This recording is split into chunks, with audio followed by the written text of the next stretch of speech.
So speaking of voice and exit, we're going to start our keynotes now.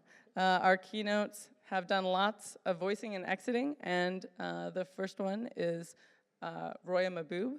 She is the first female IT CEO from Afghanistan, and now she's really rallying to bring computer science and robotics predominantly to young women, but also to young people in her country. So thank you so much for being here, Roya. Come on up.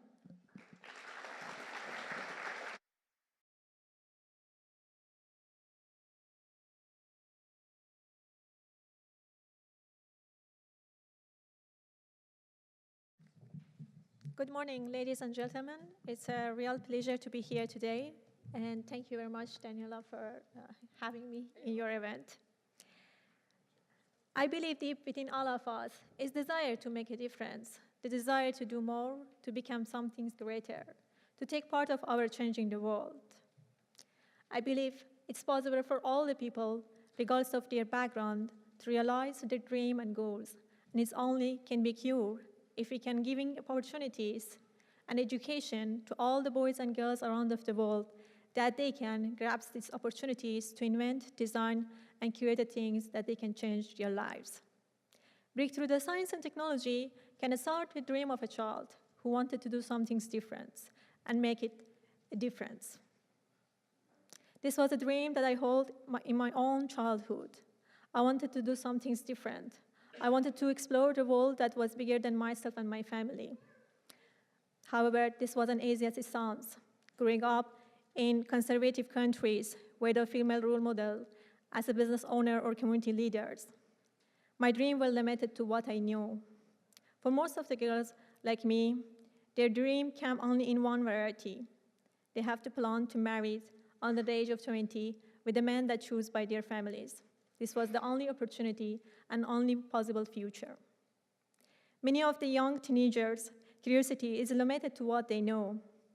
If they are curious about the world beyond their doorsteps, there are a few. If ever given the chance to satisfy their questions, they are expected to be satisfied with no revision that granted to the woman in such a conservative societies. Some may be satisfied, but the problem is that we are not giving a chance to imagine anything but serving the life for husband and the house. Those who are lucky enough to find a way around of these boundaries could create a different future for themselves. For me, was as a child, I heard there is a box that you can talk with the people and you can find any information you want, and they wouldn't care that you were a girl or where you were live. And it's called computer. This is stuck in my whole childhood. And when I had 16 years old, I had an opportunity to try by myself when a friend of mine asked me to go to only in a cafe in Herat. We went there. We were the only woman there. And to my amusement, the rumor was true. After the first time, using the internet at the internet cafe in Herat, my eyes opened to the wider world, and for the first time I realized that there are more than what was around of me. Right then, I determined to make somehow technology the center of my career. I went to the school, graduated from computer science, and I started my own software development company. And I could hire a lot of the women as a blogger and as a programmers. And I could become one of the first female CEOs in Afghanistan. But being female tech CEOs anywhere in the world will introduce you some obstacles. But in Afghanistan, that most of the women are not supposed to work outside, the attack against of me was devastating, both personally and professionally. Like many other businesswomen, I had less access to the commercial finance or getting loan. 81% of the businesswomen in Afghanistan, they do not have access to such necessary resources to run their companies. Additionally, in Afghanistan, there was a high corruption in the government and private sectors, security, technical skills, labor, infrastructure, and cultural barriers. But for me, there was also that the people accused me to be a spy, being a liar, or they follow us and send the threats to my personal life and also to my business. But sometimes I feel that there are so much, but if I was quiet, what message I could send to other girls who wants to have the same career like I did? So we couldn't stop, we couldn't look at back, but we needed to protect ourselves. So many of these challenges overcome by opportunities available through technology. In the journey of my overcome of these challenges, I realized that the social media that can give the woman a digital voice in conservative countries.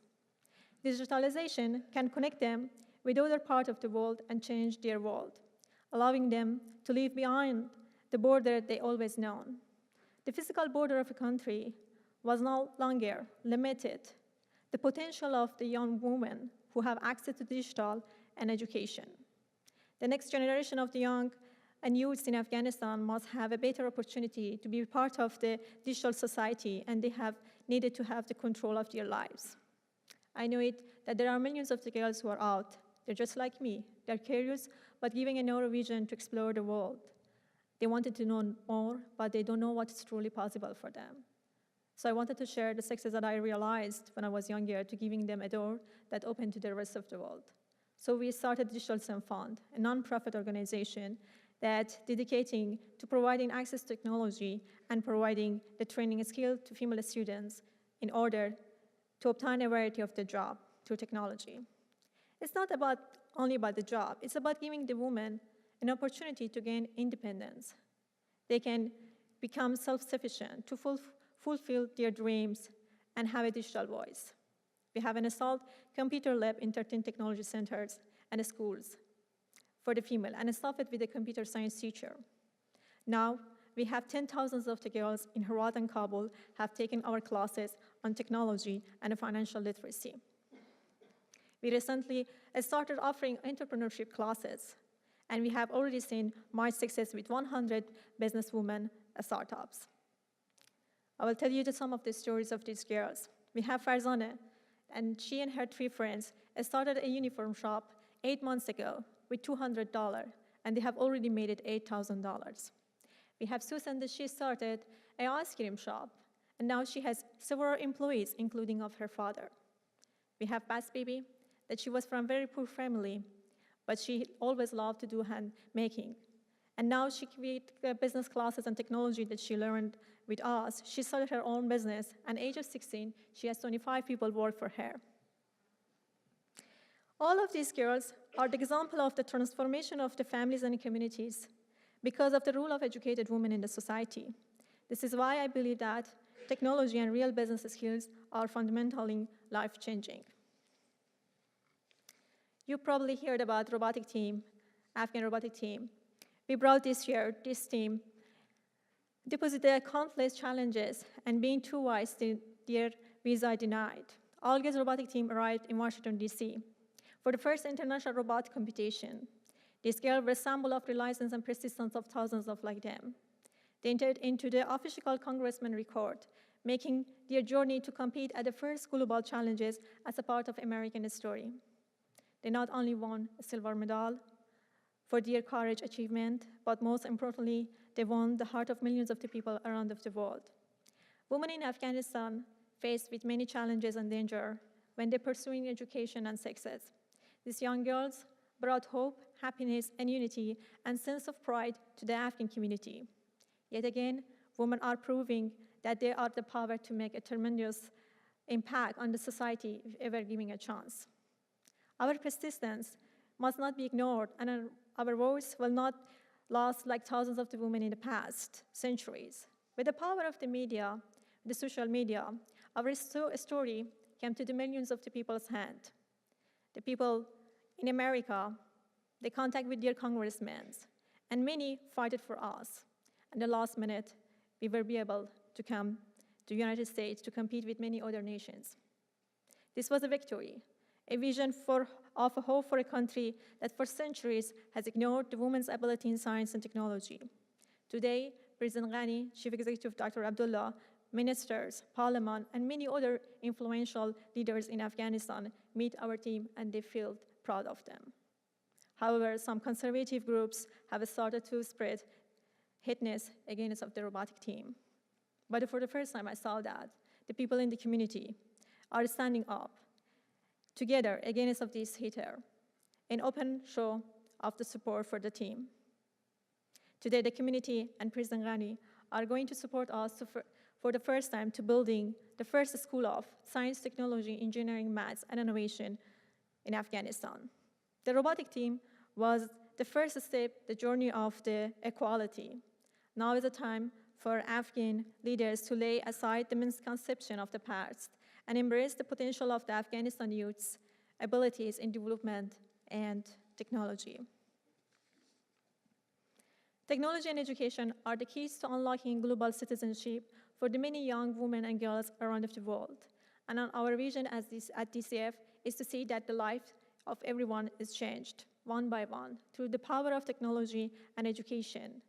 The expanded worldview that the knowledge can provide is the answer to many of the world's problems. Who knows what potentials is inside of the mind of each of these young girls? The answer to poverty, violence, and slavery could be in the heart of the women and girls who currently has no way of realizing the power of her dreams. The goal of this DCF is to unlock the potential of every woman through education and global citizenship, giving each woman the chance to take her rightful place in the society. Every day, we are one step closer to providing education and a door of opportunity to many more girls. The computer and IT labs that we have created in Afghanistan are the huge step, but only one of many. DCF will not stop until the global citizenship and equality is available through education and technology to every woman, no matter where they live. We must be giving girls tools that they can imagine and pursue the life they want. It's so simple and so obvious, but it's far from reality in so many places. There are millions of the girls who are out. They're just like us. And it is absolutely not acceptable to see them, that they are behind of the world, move forward without them. Connectivity is something that is needed to take place in our changing the world. They deserve to have a voice, the same right to technology and education as the men that they work with. The change is huge, but many would fight against of the women empowerment across the world. It may seem a big problem, but solutions start small. It started from every day. It started with one woman, one girl, one dream, one computer, one step at a time. We can change the world together. So giving everyone a chance to imagine a better life and they can build it for themselves. Thank you.